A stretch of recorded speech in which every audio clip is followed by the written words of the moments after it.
Every individual can take important steps to prepare for emergencies and put plans in place in case of a disaster in your community. If you have a disability or other access or functional need, you may have to take additional steps to protect yourself and your family. People with disabilities and people who have access and functional needs have to take a very proactive position in their personal preparedness. If you think about it, we do it every day.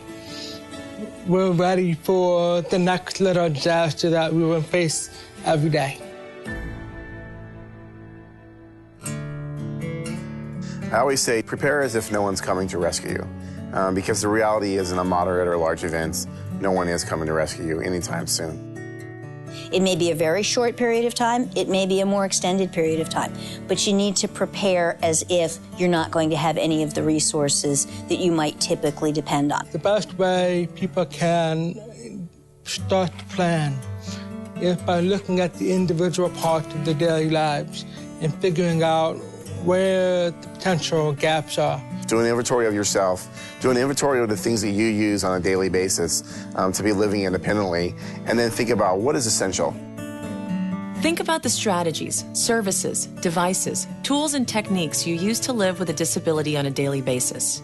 These may include medications, durable medical equipment, service animals, assistive technology, communication tools, and transportation. You really have to be focused as to what are your needs if you end up going to a shelter for 4 or 5 days, or if you're stuck in sheltering in place because people just can't get to you. What are the essential things that you're going to need to be able to survive? As you think about assembling a support team, you need to be thinking about who are the people in your workplace, who are the people in your neighborhood, who are the people in your community, who might be able to assist you. Go over your emergency plan with everyone in your support network. Make sure that someone in your personal support network has an extra key to your home and knows where you keep your emergency supplies. And teach them how to use any life-saving equipment or administer medicine in case of an emergency. It's important that you find out in those places where you receive services on a regular basis, you find out what their emergency plans are. Ask them. If you are a person who gets dialysis, what are their emergency plans? If you're a person who uses paratransit services, what are their emergency plans for providing paratransit? A standard emergency kit includes water, food, and medicine to sustain all members of your household for at least 3 days. Visit ready.gov for a complete list of suggested items, along with recommendations for how to prepare a family emergency plan. Everybody needs to have a kit, and a kit really needs to have some very basic things in it, some water, some food. But then you're going to want to customize that kit to make sure that it has the things that you need.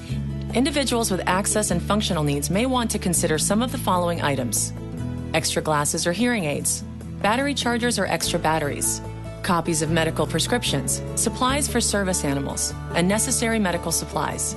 Visit ready.gov for a complete list of suggested emergency items for people with access and functional needs. People with disabilities and access and functional needs are their own emergency managers. They know what they need on an everyday basis. And what my kit looks like is very different than somebody else's kit. You want to be thinking about what is it going to take for you, both in your home and out of your home, to be able to maintain your health, your safety, your independence for a period of, a few hours to perhaps a few days. Preparedness is actually a 365-day-a-year activity that all of us should take very seriously. It's important that every day we do a little something to keep ourselves as prepared as we possibly can. The most empowering thing you can do is take charge for yourself during disaster, during the little storms and the big storms. And that's probably the most positive thing you can ever do for yourself as a person. Because that gives you control.